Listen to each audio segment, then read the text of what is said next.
tous et bienvenue dans l'invité du mois proposé par les rédactions d'Active Radio et de Yves Saint-Etienne avec Julie Taduni à mes côtés. Bonjour. Bonjour Léa. Pour ce mois de février, nous accueillons Thierry Mandon. Bonjour à vous. Bonjour. Merci d'être avec nous. Vous êtes aux commandes de la Cité du Design à Saint-Etienne avec un événement qui commence bientôt. C'est la Biennale du Design sur un format inédit. Elle va durer jusqu'au 31 juillet. Pourquoi 4 mois, Thierry Mandon, et est-ce que c'est un format qui est amené à rester ? Rester, on verra s'il a du succès cette année. Pourquoi ? Pour une raison très simple, c'est que c'est beaucoup de sous une biennale. Pendant 3 semaines, l'impact sur l'économie locale et territoriale est insuffisant. C'est-à-dire que sur 4 mois, on fait le pari qu'on va au moins doubler la fréquentation, faire venir des visiteurs de beaucoup plus loin, la région, Paris, peut-être l'étranger en nombre plus important. Donc impact territorial et puis aussi amortissement d'un investissement culturel d'importance. Cette année, le thème, c'est la bifurcation. Qu'est-ce que ça veut dire concrètement ? Ça veut dire que ça fait quelques années que chacun d'entre nous pressent qu'il va devoir changer ses comportements pour s'adapter à ce qu'on appelle l'anthropocène, c'est-à-dire finalement les problématiques climatiques, qui va peut-être devoir changer de vie. Le Covid a accéléré ça, changer de travail, changer son rapport au travail, changer son rapport aux autres, qui va peut-être changer ses modes de transport, des véhicules, des vélos plutôt que des voitures quand on peut, qui va peut-être changer sa façon de vivre en ville. Il y a des grands changements qui sont comme ça. On sent que c'est le moment de bifurquer dans sa vie individuelle ou dans la vie collective. Et les designers sont vraiment les opérateurs de ces grands changements. Ils donnent des façons de le faire. C'est à ce thème-là et c'est pour cette raison-là qu'on a fait cette biennale.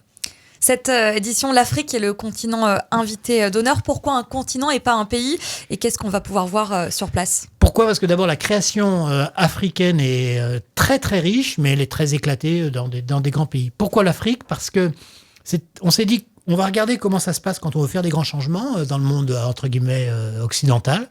Mais c'était intéressant d'amener avec nous à réfléchir des gens qui ne partent pas de la même ligne que nous, qui sont déjà d'une certaine manière à la fois dans la frugalité, parce qu'ils récupèrent beaucoup pour refaire des produits, qui sont aussi dans la lutte très concrète contre le réchauffement climatique. Et donc, partant d'où ils partent, avec l'expérience qu'ils ont et la créativité qu'ils ont, ils nous enseignent justement comment piloter ces grands changements, organiser ces pivots dans nos vies personnelles ou collectives. Alors, plus de 150 événements en 4 mois, il y a de quoi faire. Quels seront les temps forts de cette biennale ? Alors bon, d'abord la biennale, c'est 6 expositions majeures, 7 exactement, 3 consacrées à nos dépendances, à ce qui nous attache et qui d'une certaine manière nous empêche de bifurquer, et 3 à ce qui, au contraire, collectivement nous fait bouger. Les 3 premières concernent l'habitat domestique.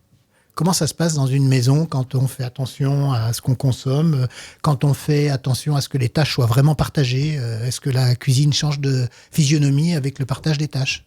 Question toute bête, mais la réponse est oui, ça change. Donc c'est ces démonstrations-là, ou au contraire, expérience qu'on a menée à Saint-Etienne, à Châteaucreux, comment ça se passe quand on demande à quelqu'un qui habite un appartement chaque jour d'enlever un objet pendant 6 mois ?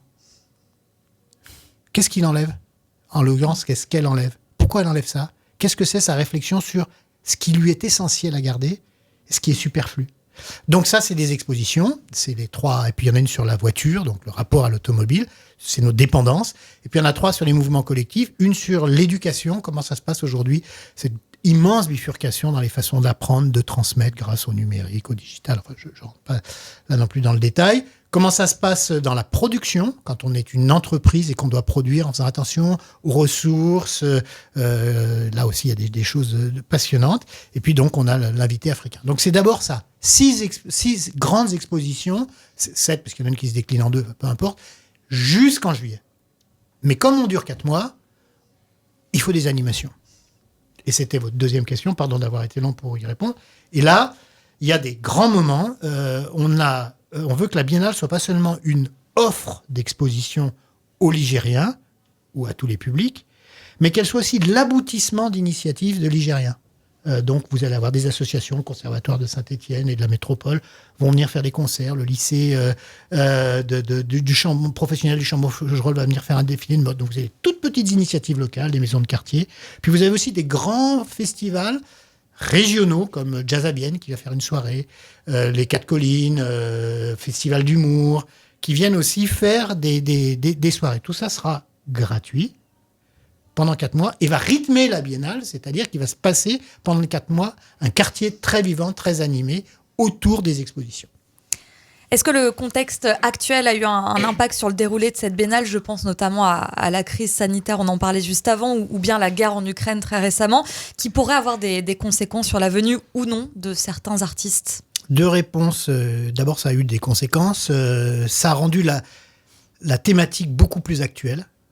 Les bifurcations, parce qu'on a tous expérimenté en grand le changement du rapport au travail, le changement du domicile et de la conception du domicile, qui est devenu une salle de gym, une salle de spectacle, donc tout ça. Et puis ça a aussi des conséquences et des incertitudes sur la fréquentation du public. On vise cette année un public très régional. Au-delà de la Loire, ce qui nous intéresse, c'est Auvergne-Rhône-Alpes. D'ailleurs, on a fait 28 événements, ça c'était jamais fait, partout en région pour marquer Biennale, dans des musées, dans des maisons de quartier, dans des maisons de la jeunesse et de la culture à Grenoble, pour que les gens viennent voir la Biennale. Donc, est-ce qu'avec le prix de l'essence, ils vont se déplacer, ils vont pas se déplacer ? Est-ce qu'avec la Covid qui prend, qui s'en va, qui revient, ils vont venir, ils vont pas venir ? Je sais pas. Le pari qu'on fait, c'est de doubler la fréquentation. Ce qui, en 4 mois, 3 semaines à 4 mois, est un pari raisonnable. On verra à la fin de la Biennale s'il est rempli ou s'il n'est pas rempli. Et par rapport à la guerre en Ukraine, est-ce que certains artistes étaient peut-être programmés pour cette biennale et ne viendront pas ? Alors, il y a ceux qu'on aurait pu décider de ne pas faire venir. On a des Russes qui sont des groupes alternatifs russes, de créateurs, qui sont très intéressants. Politiquement, je ne suis pas certain que ce soit les gens qui enthousiasment beaucoup Vladimir Poutine. On s'est posé la question, mais en se la posant, on avait déjà répondu qu'il n'était pas question qu'on leur dise de ne pas venir. On n'a rien contre le peuple russe, au contraire. C'est même très important, me semble-t-il, de garder des liens avec le peuple russe, particulièrement dans cette période où ils sont victimes de choses quand même, d'un totalitarisme qui les empêche de parler. Est-ce qu'ils pourront venir ? Ça, je ne sais pas. Personne ne sait. Là aussi, on constatera. Est-ce que le démarrage du Covid en Chine va nous priver de la visite de Chinois qui nous a fait savoir que ça les intéressait beaucoup ? Est-ce que l'Afrique, avec le prix du kérosène, ça va limiter les déplacements ? Je ne sais pas. Il y a des incertitudes, mais on est plutôt optimiste quand même, d'après les premières réservations, les premières remontées, sur la fréquentation de la Biennale que inquiet. Et alors, à un niveau plus local, est-ce que les Ligériens ont réussi à s'approprier cette biennale au fil des années, qui avait au départ pu être taxée un petit peu d'élitiste par les locaux ? Alors, d'abord, le design, ça reste un peu conceptuel. C'est pas une œuvre d'art que vous regardez en disant c'est magnifique. Quand on regarde une œuvre de design, on doit comprendre pourquoi elle a été faite, quel est le raisonnement et qu'est-ce qu'elle veut dire. Donc il y a toujours une petite démarche conceptuelle. On a beau faire tous les efforts qu'on veut, ça reste un peu conceptuel. En revanche, cette année, on a mis le paquet pour que les familles puissent vraiment se sentir chez elles. Il y a des expositions très grand public. Ce que je vous disais sur la maison, sur la voiture, ça c'est du très grand public. Il y a des animations permanentes qui permettent à des familles de venir avec leurs enfants, qu'elles laissent à la cabane du design pour les 3 à 9, 10 ans. Et pendant qu'ils visitent, on s'occupe de leurs enfants et ils apprendront le design. Il y a pour les ados, ça n'avait jamais là non plus été fait, un skatepark. Donc les ados laissent les parents visiter. Bref, on a essayé de concevoir la Biennale, les animations dont je vous parlais, comme un produit grand public. Et me semble-t-il, on y est arrivé. En tout cas, les Ligériens et les Stéphanois en décideront. Mais on a cette volonté de faire partager le design, de le faire redescendre de son piédestal. Le design, ça doit être ancré d'abord dans une population, avant que de grandir au niveau international. Et le projet de Saint-Étienne et du design, ça doit être de réancrer le design pour qu'il grandisse au niveau international. Et justement, est-ce que le prix a un rôle à jouer un petit peu sur cette attractivité, puisque finalement, un pass à 12 € pour 4 mois, c'est peu. Merci de le souligner. Vous avez raison. D'abord, je rappelle que c'est gratuit pour les moins de 26 ans. Et que le pass à 12 € permet de venir à la Biennale et permet de venir dans tous les musées, toutes les infrastructures culturelles qui partenaires de la Biennale, que ce soit le site Le Corbusier à Firminy, le musée d'art moderne, le musée de la mine, le musée d'art et d'industrie, qui eux-mêmes font des expositions en liaison avec le thème de la Biennale. Donc je pense qu'on a essayé de faire un effort financier, trouver une solution qui voilà, là encore, c'est la première, sorte de prototype, on dit nous dans notre métier.